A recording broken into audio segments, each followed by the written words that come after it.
ikaw.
Hey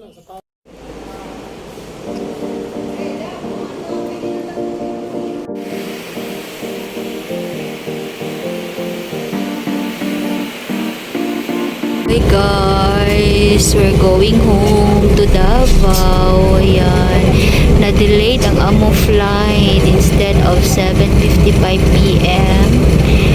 na mas 9 na siguro. Ay, 8:30 pa di ay. Ayan guys, nagulan pa sure. Super tugnaw kaya ang bus. So, pauli na ni og Davao. Nag-enjoy mi sa mga vacation din sa Cebu. Basta 3 days, 2 nights lang. Pero worth it man. Naglingaw man mi. Nice memories. Landing mi sa akong family. Sa akong duha ka friend. Ayan guys. Bali na dito sa airplane. Super tugnaw kaayo ang bus. Tapos medyo nihina naman ang ulan or niundang na ginoon siya. Kailangan ko yun at least safe, no? Wala na ma-delayed basta kuan mag weather is not good. Kaya pahinay sa ang ulan. So na ni guide us Lord, paulit na ni.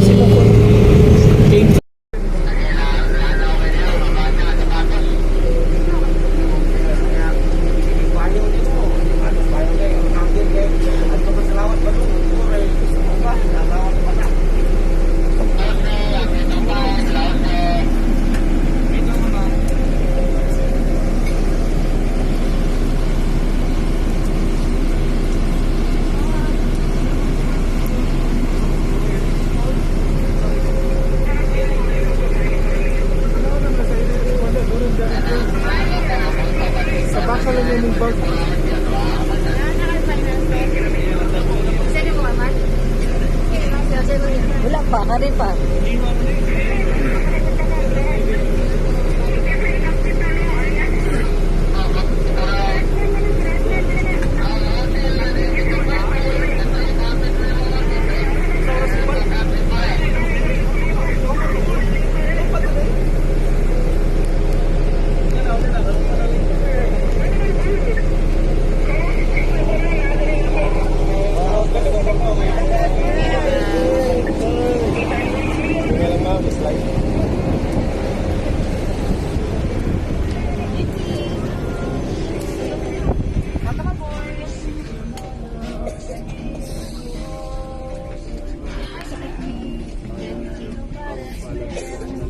Sila?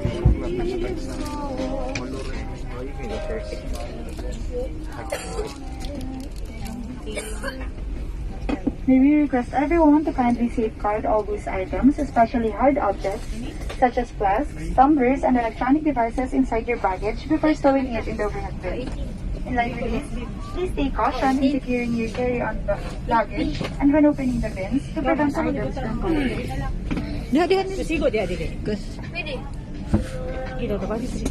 Pinag-uusapan po lamang namin ng lahat na ilagay sa loob ng inyong mga dala-dalahan ang anumang bagay na maaaring mahulog tulad ng flask, tumblers at electronic devices bago ilagay sa ulo ng compartment.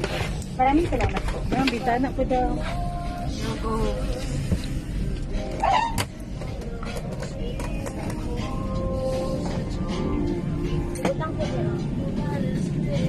Number na lang ha? 8. Ito po ang bag. O, diba? Lag pa more!